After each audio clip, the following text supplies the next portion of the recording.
வணக்கம், இது உங்கள் பிளாக்ஸி. என்னங்க உங்கள் சட்டம் சட்டம் சட்டம் அப்படின்னு அந்த பாட்டு மாதிரி தான் இருந்துச்சு விஜய் அவர்கள் நேற்று திருச்சியில் பேசின அந்த பேச்சு அப்படிங்கிறது. ஏன்னா நம்ம ஏற்கனவே முந்தா நேற்று போட்ட வீடியோ படி அவர் திமுக தான் குறை சொல்ல போகிறாரு. ஏன்னா அங்கே சட்டியில் இருந்தால் தானே அகப்பையில் வரும், சட்டியில் எதுவுமே இல்லை, இன்னும் வரைக்கும் எதுவும் சுடலை அப்படிங்கிறனால அவங்க வேறு விதத்தில் சுட்டிருக்காங்க. மோடி சுடுவார் இல்லையா, அந்த வடையெல்லாம் நிறையா சுட்டுட்டாங்க. ஆனால் ஆக்சுவலாக என்ன செய்யணுமோ அதை செய்யலை அப்படிங்கிறனால அகப்பையில் எதுவும் வராது, அதனால் திமுக தான் சொல்லுவாங்க அப்படின்னு சொன்னோம். இருந்தாலும் இந்த வீடியோ ஆரம்பிக்கிறதுக்கு முன்னாடி ஒரு சில கேள்விகள். இந்த விஜய் அவர்கள் நாகரிக அரசியல் பண்ணுறாரு, இது வரைக்கும் நாங்கள் நாகரிக அரசியலே இந்த தமிழகத்தில் பார்த்ததில்லைன்னு பேசினவங்க கிட்ட தமிழ்நாட்டில் முதன்முறையாக சிஎம் அவர்கள் நாகரிக அரசியல் பேசுகிறார் அப்படின்னு எதிர்க்கட்சியை சார்ந்தவர்கள், ஏன் இந்த கழுத்து பட்டன் போட்டுட்டு ஒருத்தர் போய் பேசுவார்ல, அந்த மணி அவர்களே சொன்ன ஒருத்தர் அப்படின்னா அது ஸ்டாலின் அவர்கள் தான். அவரை புகழேந்தின்னு கலாய்க்கிற அளவுக்கு, யார் டிஎம்கே காரங்களே கலாய்க்கிற அளவுக்கு அவர் ஒரு நாகரிக அரசியலை செய்துட்டு போனார். அதாவது பார்த்தீங்க அப்படின்னா, சீமானோடைய அப்பா இறப்புக்கு ஃபோன் பண்ணி பேசினதாக இருக்கட்டும், இல்லைனா பாண்டியோட அப்பாவுடைய இறப்புக்கு அவரோட வீட்டுக்கே போனதாக இருக்கட்டும், இது மாதிரி நிறைய விஷயங்களை அடுக்கிட்டே போகலாம். வார்த்தைகளையுமே எந்த தடிமனான வார்த்தையுமே அவர் பயன்படுத்த மாட்டார். ஒருவேளை ரொம்ப ஹார்ஸான ஸ்டேட்மெண்ட் வைக்கணும் அப்படின்னாலும் ஒன்றியத்தை நோக்கி ஹார்ஸாக தான் வச்சுருப்பாரே தவிர அசிங்கமாக வச்சுருக்க மாட்டார். விஜய் அவர்கள் அப்போ பேசும்போதே கொஞ்சம் விஷயங்கள் நாகரிகமாக பேசலை அப்படின்னு நம்ம நிறைய வீடியோவில் போட்டிருந்தோம். ஆனால் இவர் ஏன் நீங்கள் நாகரிகம் சொல்கிறீங்க அப்படின்னு கேட்டிருந்தோம். அதற்கு கொஞ்சம் சற்றும், அதாவது தேர்தலுக்கு முன் இப்போ முதலமைச்சர் ஆனதுக்கு பின் இப்போவும் எந்த விதமான வித்தியாசமும் இல்லை. அதுலேயும் உச்சகட்டமாக போய் ஒரு விஷயம் நீங்கள் எல்லாருமே நேற்று கேட்டிருப்பீங்க, கவர்ச்சியில் ஓட்டு போட்டுட்டாங்களாமாம். கவர்ச்சியில் அப்படி நாங்கள் என்ன அப்படின்னு பாஸ் பண்ணுறாரு. அதாவது அந்த கவர்ச்சினா நான் அவுத்து போட்டிருக்கேனா, அந்த கவர்ச்சியா, இல்லைனா நான் ஆடை கம்மியாக போட்டிருக்கேனா, எதில் இது கவர்ச்சியில் ஈர்க்கப்படுறேன் அப்படின்னு சொல்லி அவர் கேட்குறாரு. என்னன்னா அதுக்கு அடுத்தே கேட்குறாரு, எங்களை தற்குறிகள்னு சொன்னீங்களே அப்படின்னு. ஆமாம், நீங்கள் தற்குறிகள் தான். பாருங்கள், உங்களுக்கு கவர்ச்சி அப்படிங்கிறதான உண்மையான மீனிங், அந்த வார்த்தையை நம்ம எங்கே வேணால் பயன்படுத்தலாம், எதற்கு வேணால் பயன்படுத்தலாம். பயன்படுத்தும் சூழல் பொறுத்து அது அர்த்தம் வேறுபடும் அப்படின்னு ஒன்றே தெரியாத ஒருத்தராக இருக்கும்போது அப்புறம் தற்குறின்னு சொல்கிறீங்கன்னு அப்படின்னா தற்குறி மாதிரி தானே பேசிட்டு போயிருக்கீங்க நீங்கள்.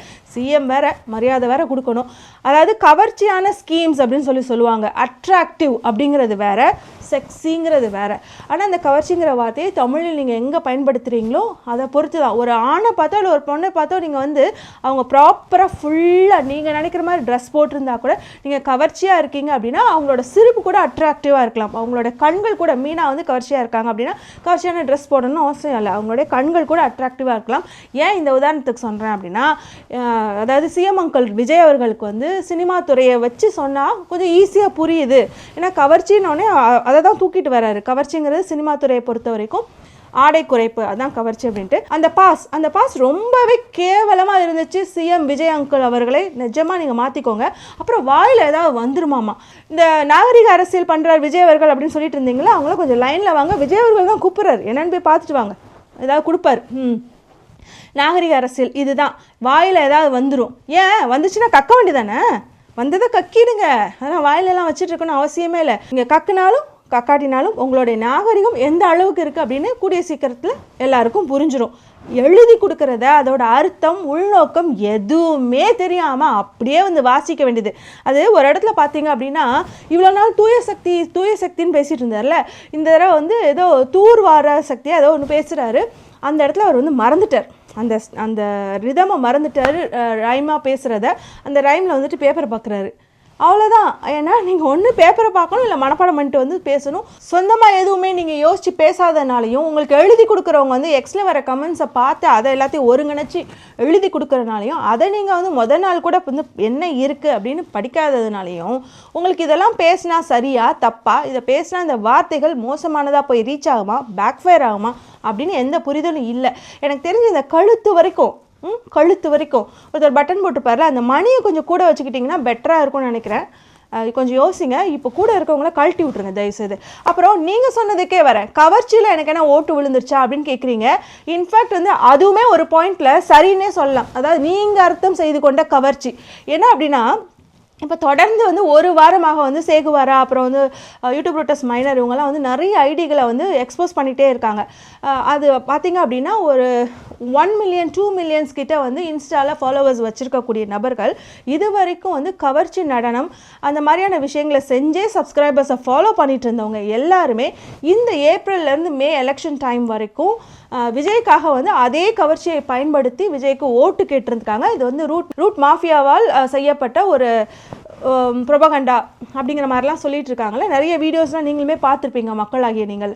அப்போது அந்த கவர்ச்சியில் தான் அந்த 1 மில்லியன் ஃபாலோவர்ஸ் வச்சுட்டு நாக்க தொங்க போட்டுட்டு அவங்களுக்கு பே பண்ணிட்டுலாம் வந்துட்டு இன்ஸ்டாவில் வீடியோ பார்த்துட்டு இருந்தாங்கல்ல, அவங்களும் இவங்களே சொல்கிறாங்களா சரி போடுவோம் அப்படின்னு உங்களுக்கு அந்த கவர்ச்சியில் விழுந்த ஓட்டு தான் நாங்கள் சொன்னால் யாராவது தப்பு அப்படின்னு சொல்லிட போகிறாங்களா? அது ஸ்டாலின் அவர்கள் சொன்ன கவர்ச்சி வேணால் திரைக்கவர்ச்சி, ஆனால் நாங்கள் சொல்கிறோம் நீங்கள் நினச்சிங்களே அந்த கவர்ச்சியில் தான் ஓட்டு விழுந்திருக்கு. இன்ஃபேக்ட் எஸ், எங்களையா தற்கூறிகள்னு சொன்னீங்க, தற்கூறிகள்னு சொன்ன எல்லாரும் பார்த்தீங்களா உங்களுடைய ஆட்சியை கேள்விக்குறியாக்கிட்டாங்க அப்படின்னு சொல்கிறீங்க. அதுலேயும் நான் தற்கூறிகள்னு சொல்லாதீங்க, நாங்கள் வந்து ஆச்சரியக்குறிகள் அப்படின்னு நீங்கள் சொல்லும்போது சிரித்தவங்களாம் வாங்க பார்த்தீங்களா நாங்கள் ஜெயிச்சிட்டோம் அப்படிங்கிற மாதிரியான ஒரு பாயிண்ட்டை வைக்கிறாரு. நீங்கள் ஜெயிக்கலை பாஸ், நீங்கள் ஜெயிக்கலை. அண்ட் ஆல்சோ நீங்கள் இப்போவும் தற்கொலையோடைய கூட்டம் தான். ஏன் அப்படின்னா 108 சீட்டு ஜெயிச்சதுக்கப்புறம் ஃப்ளோர் டெஸ்ட்டில் வின் பண்ண முடியும், நம்ம வந்து ஆட்சி அமைக்க முடியும்னு தெரியாமல் உடனே கூட்டணிக்கு கூப்பிட்டு அந்த அறிவில்லாத காங்கிரஸ், அதாவது இத்தனை வருஷம் வந்துட்டு தமிழ்நாட்டையும் ஆண்டு அதுக்கப்புறம் ஒன்றியத்தையும் ஆண்ட ஒரு ஒன்றிய கட்சியான காங்கிரஸுக்கே ஃப்ளோர் டெஸ்ட்டில் நீங்கள் வின் பண்ண முடியும், நாங்கள் வந்தால் உங்களுக்கு சிக்கலாயிடும், அதுக்கப்புறம் நீங்கள் 118 ப்ரூவ் பண்ணணும்னு சொல்ல தரல இல்லையா? அந்த காங்கிரஸ் கூட சேர்ந்துட்டு அதுக்கப்புறம் கூட்டணிக்காக அலைஞ்சிங்கல்ல, அலையும் போது இந்த திமுகவுடைய பணம் செலவு பண்ணி இந்த திமுகவுடைய கேட்ரேட்ஸ் எல்லாம் போய் இன்ஃபேக்ட் உதயநிதி அவர்கள் வன்னியரசனாக்கு முதல் நாள் போய் நின்னார். நான் ஜெயிக்கிறது கூட முக்கியம் இல்லை, ஆனால் அண்ணன் வன்னியரசு அவர்கள் ஜெயிக்கணும் அவரோட தொகுதியில், அதனால தான் நான் இங்கே வந்தேன்னு சொன்னார்ல. இந்த மாதிரி கஷ்டப்பட்டு நாங்கள் ஓட்டு போட்டு நாங்கள் ஓட்டு கேட்டு நாங்கள் ஓட்டு பணத்துக்கெல்லாம் செலவு பண்ணி அதில் ஜெயிச்சாங்கல்ல, அவங்கள கூட்டி தான் நீங்கள் இன்றைக்கி தேரை இழுத்துருக்கீங்க, அதாவது கவர்னன்ஸை ஃபார்ம் பண்ணியிருக்கீங்க. அதெல்லாம் உங்களுக்கு புரியல அப்படின்னா அப்போ நீங்கள் தற்கொலை தானே, தற்கொலை கூட்டம் தானே, தற்கொலை கூட்டம் தான். சரி, அதையும் தாண்டி இப்போ நம்ம வந்து எங்கே இவங்கெல்லாம் கலண்டுட்டா, ஏன்னா இவங்கெல்லாம் வந்து இடதுசாரிகள் நீங்கள் வந்து பக்ரீத் அப்போ வந்துட்டு மாடெல்லாம் வந்து வெட்டக்கூடாது அப்படின்னு சொல்லிட்டு தடை போட்டாங்க இல்லையா? போட்ட உடனே வந்து சில பேரை வந்து நீங்கள் வெட்டக்கூடாதுன்னு சொல்லிட்டு அந்த மாடெல்லாம் வந்து எடுத்துகிட்டு போனீங்க அப்படிலாம் நிறைய வந்துச்சுல்ல.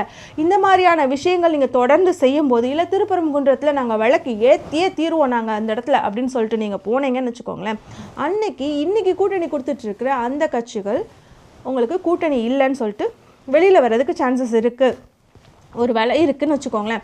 அதெல்லாம் நடக்கும்னு பயந்து தானே இப்போ நீங்கள் குதிரை பேரம் பேசி அதிமுகவை உள்ளே இழுக்கணும்னு முயற்சி பண்ணிகிட்ருக்கீங்க. இப்போது சொல்லுங்கள், யாரோடைய ஆட்சி கேள்விக்குறியாக இருக்குன்னு? நாங்கள் 5 வருஷம் ரெஸ்ட்டில் இருந்து திமுக வந்தாலும் பயங்கரமாக வருவாங்க, ஆனால் உங்களுக்கு தடவை ஆட்சி அமைக்கிறதுக்கே பெரிய கேள்விக்குறியாக தான் இருக்குது. இதில் ஊரில் இருக்கவங்களாம் கேள்விக்குறியாமா. அதன் பின் வந்து ஒரு இடத்துல என்ன சொல்கிறார் அப்படின்னா, ஏதோ ஒரு மாடல்லாம் சொல்லிட்டு தெரிஞ்சிங்களே அந்த மாடல் அப்படின்னு சொல்லிட்டு நக்கல் பண்ணுறார். அந்த மாடல் திராவிட மாடல், அது திமுக பயன்படுத்தியது என்பதற்காகவே வந்து திராவிட மாடலை வந்து நீங்கள் ஏளனப்படுத்தணும் அப்படின்னு எந்த அவசியம் இல்லை. திராவிட மாடலில் அதிமுகவும் உட்பட்டு தான், அந்த அதிமுகலேருந்து தான் நீங்கள் வந்து இப்போது கேட்ரஸை கொஞ்சம் கொஞ்சமாக குதிரை பேரம் பேசிகிட்டு இருக்கீங்கன்னு வச்சுக்கோங்க. சரி, அதை ஒதுக்கி வச்சுருங்க.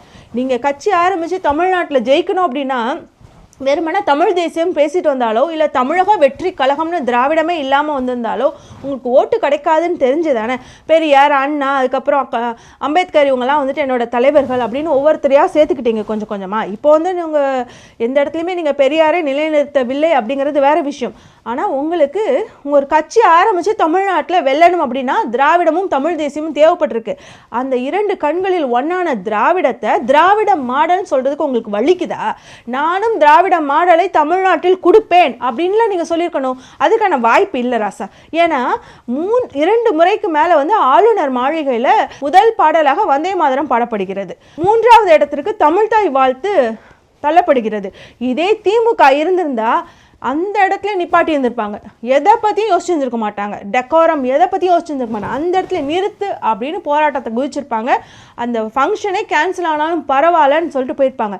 நீங்கள் என்ன பண்ணுறீங்க, இங்கேருந்து பறந்து டெல்லிக்கிட்ட போய் உங்களுடைய தமிழ்நாட்டோடைய தமிழ் தாய் பாடலை முதலாவதாக பாடணும் ஆளுநர் அலுவலகமாக இருந்தாலும் அப்படின்னு சொல்லி ரெக்வஸ்ட் வச்சுட்டு வரீங்க.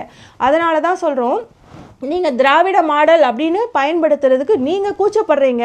ஏன்னா திராவிட மாடல்னால் அப்படி இருக்கணும், உங்களை மாதிரி இருக்கக்கூடாது. ஆனால் நீங்கள் வெக்கப்படுறீங்களோ எப்படா சொல்ல திராவிட மாடல்னு?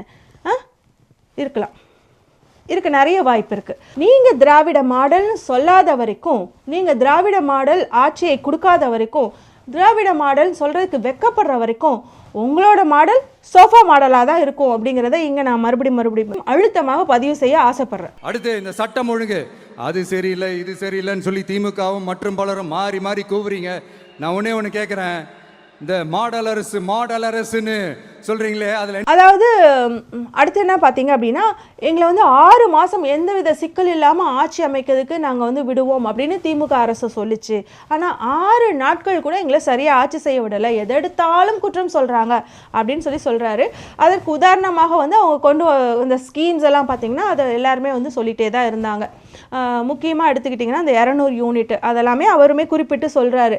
அப்போது நீங்கள் உங்களுடைய பிரச்சாரத்தில் என்ன சொன்னீங்க அப்படின்னு பார்க்கணும்ல.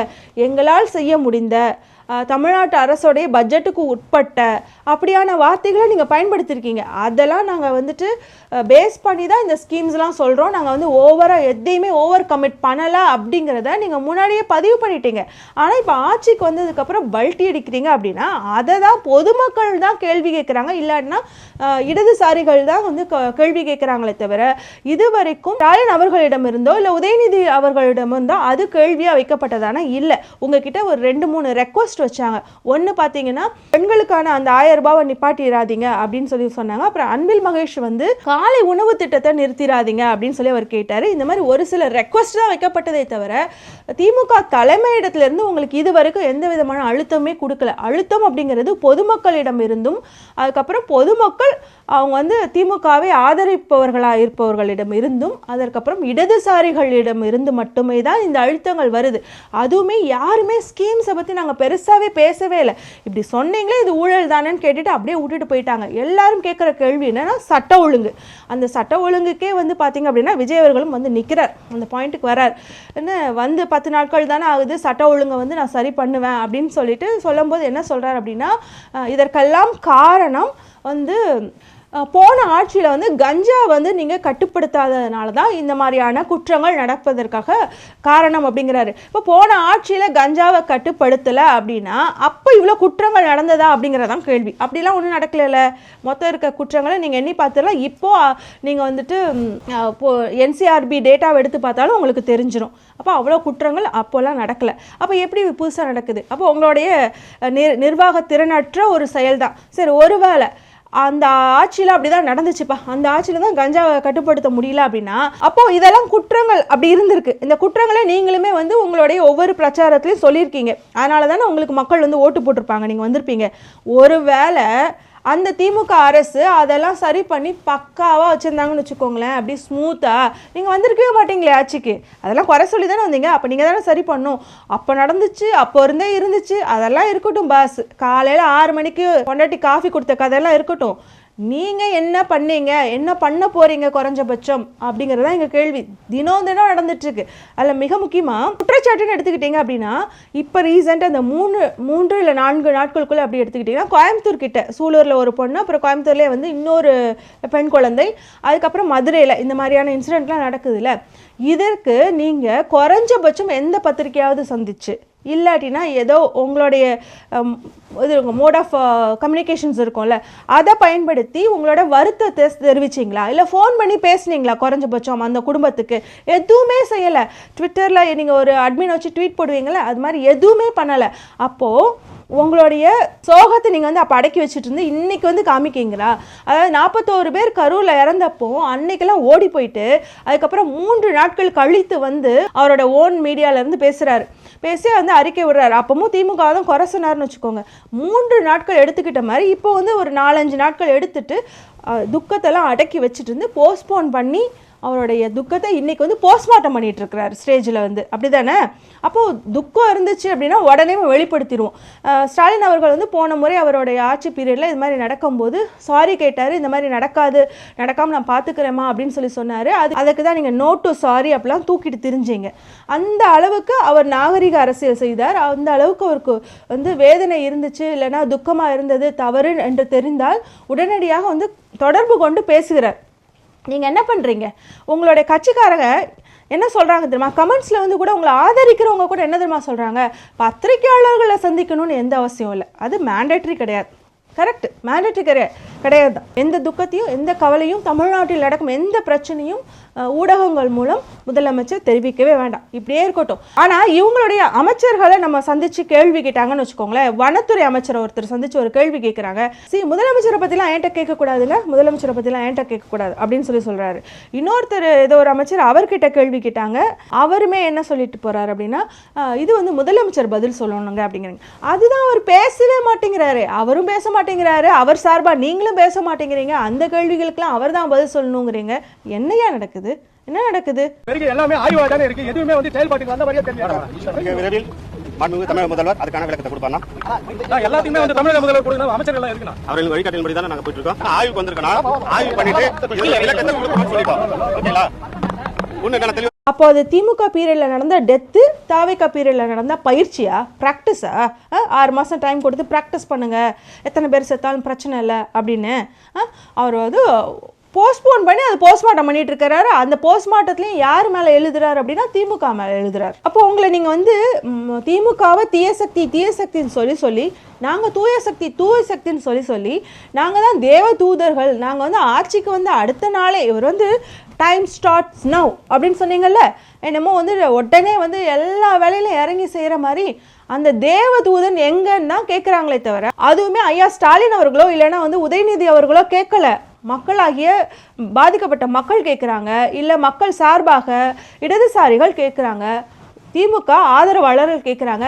டைம் ஸ்டார்ட்ஸ் நவ் அப்படின்னு சொன்னீங்களே, வேர் இஸ் தட் அப்படின்னு கேட்குறாங்க. ஓகேவா? நீங்கள் அதற்கு பதில் சொல்லியே தீர வேண்டும். இன்னொன்று இதில் முக்கியமான விஷயம் கவனிக்க வேண்டியது என்னன்னா, 6 மாதம் டைம் கொடுங்க அப்படின்னு கம்யூனிஸ்ட் தோழரும் சொன்னாங்க, வன்னியரசனாவும் சொன்னாங்க, விஜய் அவர்களும் அதான் கேட்குறாரு. 6 மாதம் கவர்மெண்ட் இருக்க வேண்டியதானட்டு. அதாவது 6 மாதம் அமைதியாக இருந்து விட்டார்கள் என்றால், அதாவது முக்கியமாக இடதுசாரிகளும் மக்களும் அமைதியாக இருந்துட்டாங்க அப்படின்னா 3 வேளை சாப்பாடு சாப்பிட்ற மாதிரி ஒரு நாளைக்கு 5 கொலை நடக்கும்னு நார்மலைஸ்ட் ஆகிடும் மக்கள்கிட்ட. அப்படி தான் இருக்குதா தமிழ்நாடு? அப்படி தான் இருந்துச்சா? உத்தரப்பிரதேசம் ஆகிவிடும். இதெல்லாம் வந்து சொல்லி காமிக்கலனா இதில் இன்னும் ஒரு படி மேலே இந்த இன்ஸ்டா செலிபிரிட்டிஸாக இருக்கட்டும், இல்லை டிவிக்கே பேரை சொல்லி எங்கக்கூடிய நிறையா வந்து நியூஸ் சேனல் மாதிரி நிறைய மீம்ஸ் கார்டு போட ஆரம்பிச்சிருக்காங்க. இன்ஸ்டா ஃபேஸ்புக்கிலலாம் நான் பார்க்குறேன்.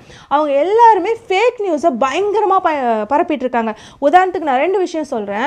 இந்த சூலூரில் வந்து அந்த குழந்தை இறந்துச்சு இல்லையா, அப்போது அந்த இன்சிடென்ட், அந்த கான்வர்சேஷனுக்காக வந்து உயர் அதிகாரிகள் கூடியிருந்தாங்க. அவங்க குலுங்கி சிரிச்சாங்கல்ல, அந்த லேடி, அந்த குரூப், அந்த 3 பேரையுமே வந்து சஸ்பெண்ட் பண்ணிட்டாங்க, இல்லை இடமாற்றம் பண்ணிட்டாங்க அப்படிங்கிற மாதிரியான ஃபேக் நியூஸ். அது ஃபேக் நியூஸ், அப்போலாம் ஒன்றுமே செய்யலை அப்படின்னு வந்த அந்த ஃபேக்ட் செக்கையுமே நான் வந்து இன்ஸ்டா த்ரெட்ல எல்லாமே நானுமே ஃபார்வர்ட் பண்ணியிருந்தேன்.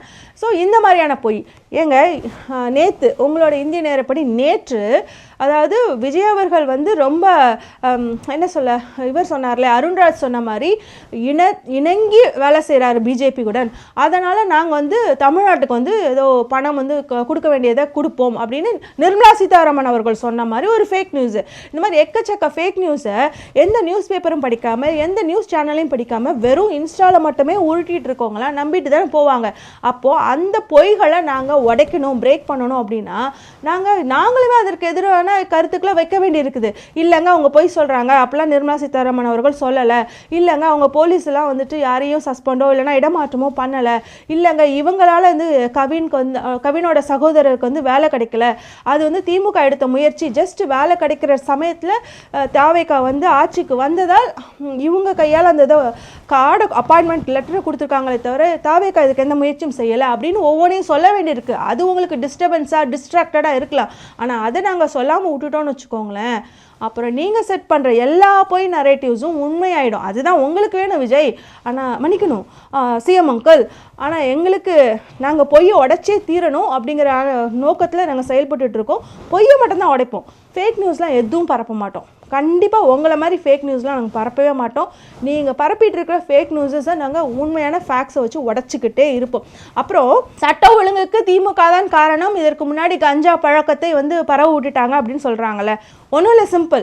717 அதாவது 717 மதுக்கடைகளே மூடிட்டோன்னு சொல்கிறாங்க. அப்போல்லாம் ஒன்றும் மூடல, எவ்வளோ கம்மியாக தான் மூடினாங்க. ஆனால் அவங்க மூடின இடத்துல இருந்து கொஞ்சம் ஒரு 100 கிலோமீட்டர்ஸ் 500 கிலோமீட்டர் தூரத்துலேயே ஏற்கனவே இருந்த கடைகளாக இருக்கட்டும், இல்லைன்னா புதுசாக இருக்கட்டும், ப்ரைவேட் ஒயின் ஷாப்ஸ்லாம் வந்து கூடி இப்போ வந்து மக்கள் அப்படி கூட்டம் லைன் வந்து இந்த இது நியூ இயர் அப்போல்லாம் கோவிலில் கூட்டம் இருக்கும்ல, அடுத்த ஊர் வரைக்கும் நீட்டமாக, அந்த மாதிரி கூட்டமாக நின்று அங்கே தான் பொழுத கழிச்சிட்டு இருக்காங்க. முன்னாடியாவது வருவான், அடிச்சு பிடிச்சி இருந்துட்டு 100 ரூபாய்க்கு வாங்கிட்டு அவங்ககிட்ட குடிச்சிட்டு அடுத்த வேலையை பார்க்க போயிடுவாங்க. இப்போ க்யூவில் நிற்கிறதே அவங்களோட வேலையாக இருக்குது. இதுதான் வந்து விஜய் அவர்கள் செய்த சாதனை. அவர் ஒன்றும் பெருசாக மூடிடல, அதனால் வந்து ப்ரைவேட்டேஷன் ஆகிருக்கு. அப்போ அவங்க தான் சம்பாரிச்சுட்டு போகிறாங்க, அவ்வளோதான். அதுக்கப்புறம் வந்து இன்னொரு முக்கியமான கேள்வியை சொல்லி இந்த வீடியோவை நான் முடிக்கிறேன். என்ன அப்படின்னா, சரி ஓகேங்க, கஞ்சாலாம் வந்து தமிழ்நாடு அரசு வந்து ஸ்டாலின் அவர்கள் இருக்கும்போது உள்ளே வந்துருச்சு, சரியா, அதை உங்களுக்கு வந்து தடுக்கிறதுக்கு இன்னும் பல மாதங்கள் ஆகும், இல்லை பல வருஷங்கள் ஆகும், இல்லை 5 வருஷத்துக்கு மேலே கூட ஆகும்னு வச்சுக்கோங்க. நீங்கள் உங்களுடைய கட்சியோடைய நிர்வாகி நடத்துகிற அந்த ரெஸ்டோபார் சென்னையில் நேற்று ஒரு கொலை நடந்திருக்கேன், அந்த விஷயத்தில் இன்வால்வ் ஆன 4 பேரில் ஒருத்தர் மட்டும்தான் அந்த மேஜர் 21 வயசு. ஆமாம், அதுக்குமே 21 வயசு தான். மீது எல்லாருமே 19, 17லாம் சொல்கிறாங்களே. உங்களோட ரெகுலேஷன்ஸ் படி, அதாவது உங்களோட அப்படின்னா தமிழ்நாடோடைய ரெகுலேஷன்ஸ் படி 21 வயசு இருக்கவங்களால தான் குடிக்க முடியும், 21 வயசு இருக்கவங்க தான் ரெஸ்டோபாரை ஆக்சஸ் பண்ண முடியும். அப்படின்னா ஏன் அந்த பர்டிகுலர் தாவேகா நிர்வாகி நடத்தக்கூடிய ரெஸ்டோபாரில் வந்து அலோவ் பண்ணாங்க? ஏன் வந்து அவங்களுடைய லைசன்ஸ் கார்டோ இதையோ வாங்கி செக் பண்ணலை? அந்த மாதிரியான குற்றங்கள் அப்போது நடக்குது தானே. எல்லா குற்றங்களுக்கும் திமுக மேலே எழுதிட்டு போயிடலான்னு நினச்சிடாதீங்க. எல்லா குற்றங்களும் செய்கிறவன் தாவேக்காரனாக தானே இருக்கிறான். இந்த மெயின் குற்றம் இதுக்கு யார் பொறுப்பெடுத்துக்க போகிறா? அதனால் குற்றங்கள் பெரும்பாலும் உங்கள் நிர்வாகி உங்களோட கட்சிக்காரன்ட்டு தான் ஆரம்பிக்குது. அதை எப்படியாவது திமுக மேலே எழுதிடலாமான்னு யோசிச்சுட்டு இருக்காதிங்க. காலத்துக்கும் திமுக மேலெலாம் எழுதிட்டு இருக்க முடியாது, மக்கள் உஷாராயிடுவாங்க. அதுக்கு முன்னாடி நீங்கள் உஷாராகி 6 மாதம் டைம் வேணும், 6 வருஷம் டைம் வேணும், டைம் கேட்டுட்டு இருக்காமல் கவனமாக வந்து ஆட்சி செய்யுங்க. நீங்கள் சரியாக செஞ்சீங்க அப்படின்னா நாங்களுமே வந்து ஃப்யூச்சரில் சப்போர்ட் பண்ண ரெடியாக தான் இருக்கும். ஆனால் ஒன்று, திராவிட மாடல் ஆட்சி செய்யணும், புரியுதா? RSS ஆட்சி கிடையாது.